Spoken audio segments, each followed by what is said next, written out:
Warahmatullahi wabarakatuh.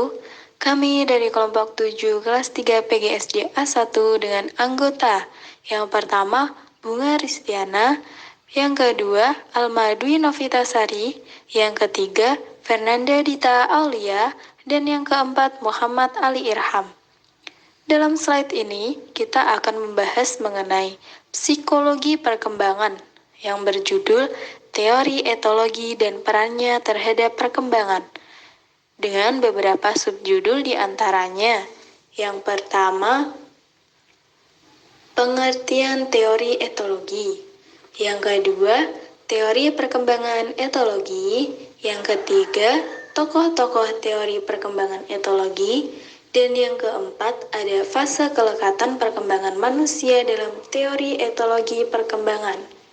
Yang semua itu akan kami rangkum dalam tayangan slide berikut ini. Silahkan menyimak.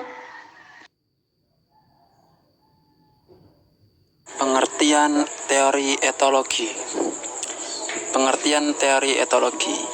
Kata etologi berasal dari bahasa Yunani, yaitu ethos, yang artinya kebiasaan, dan logos, yang artinya ilmu atau pengetahuan. Ethos bisa juga disebut etis atau etika, yang berarti karakter. Secara etimologi, etologi artinya ilmu yang mempelajari tentang kebiasaan atau karakter. Teori etologi di sini membahas mengenai perkembangan perilaku manusia serta mempelajari perilaku manusia di dalam pengaturan yang alami. Semua perilaku yang dimiliki manusia merupakan bentuk reaksi dari apa yang terjadi di lingkungan alam.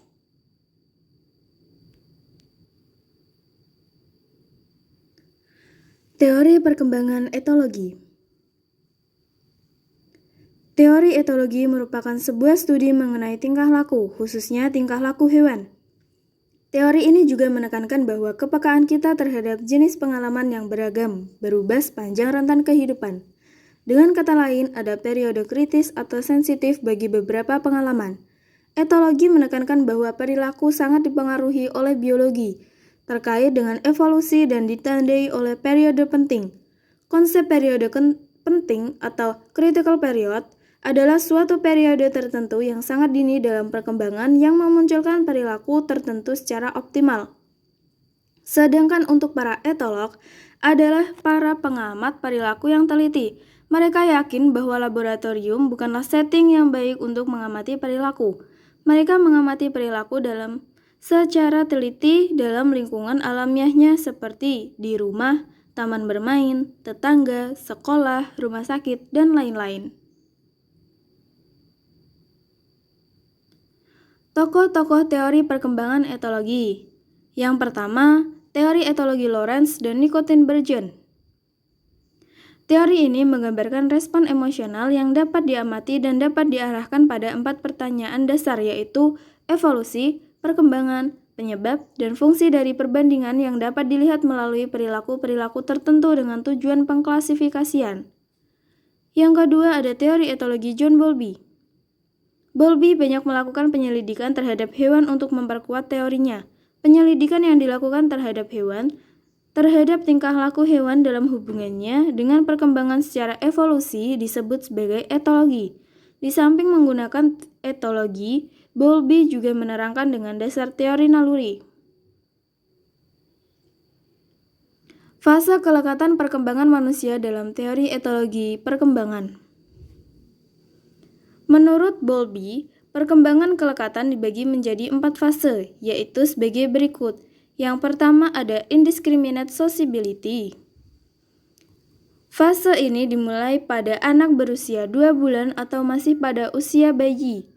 Bayi menggunakan tangisan untuk menarik perhatian orang dewasa, kemudian tersenyum kepada semua orang sebagai respon kepada orang-orang di sekitarnya, serta berceloteh sebagai kelekatan antara bayi dengan orang tuanya. Yang kedua, discriminate sociability. Fase kelekatan ini dimulai pada anak usia 2 hingga 7 bulan atau usia balita. Pada fase ini, mulai fokus pada orang-orang yang dikenal dengan mengingat orang yang memberikan perhatian kepada si bayi. Atau bayi juga mulai membatasi dengan memberikan senyuman kepada yang dekat dengannya dan sering berinteraksi dengan dirinya. Yang ketiga, specific attachment. Fase ini dimulai pada anak dari usia 7 bulan hingga 2 tahun. Fase ini, anak mulai memiliki kelekatan yang intens dan eksklusif pada orang tua atau yang paling terdekat dengan mereka. Anak juga mulai melakukan protes ketika ditinggalkan oleh yang paling dekat dengannya dan menginginkan serta memilih orang-orang yang dikenal. Yang keempat, partnership. Dimulai pada anak usia 2 tahun sampai 4 tahun. Dalam fase ini juga anak menggunakan kemampuan berbahasa untuk melakukan negosiasi dengan ibunya atau orang terdekatnya. Kelekatan partnership membuat anak matang dalam hubungan sosial dengan orang yang tidak dikenalnya.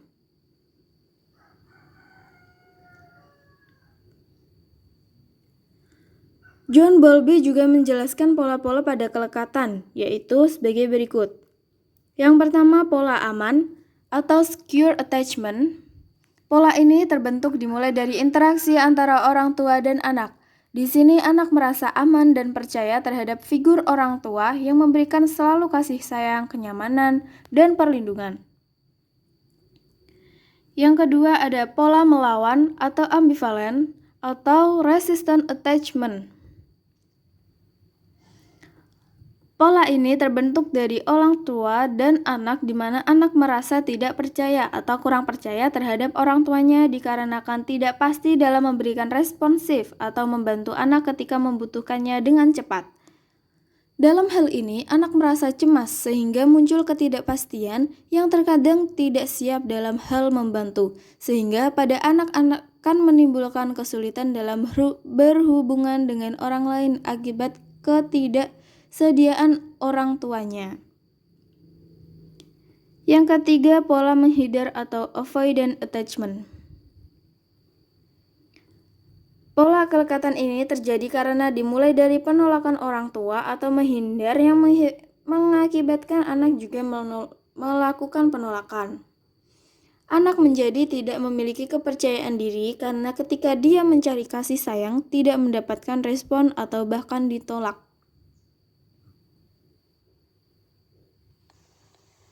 Dalam buku Ajar Psikologi Perkembangan 1 oleh Desi Ningrum tahun 2012, mengemukakan beberapa tujuan, fungsi, faktor yang mempengaruhi, dan dimensi pembentukan kelekatan. Apa sih tujuan dan fungsi kelekatan itu? Tujuan dan fungsi kelekatan yang pertama yaitu proximity maintenance, yaitu sarana untuk mendapatkan kedekatan antara orang tua dan anak. Yang kedua, ada safe haven, adalah untuk mendapatkan tempat perlindungan secara emosional dan fisik dari orang yang sangat dekat dengan anak tersebut. Yang ketiga, ada secure base, di mana sebuah situasi anak merasa bebas untuk mengeksplorasi dan mempelajari apa yang ingin diketahui. Kemudian ada faktor yang mempengaruhi kelekatan. Yang pertama yaitu kesempatan di mana anak yang tinggal di panti asuhan atau dengan orang tuanya akan memiliki kedekatan yang lekat, berbeda dengan anak lainnya. Yang kedua, karakteristik caregiver adalah orang tua yang sensitif dan responsif dapat membentuk kelekatan yang baik dengan anak.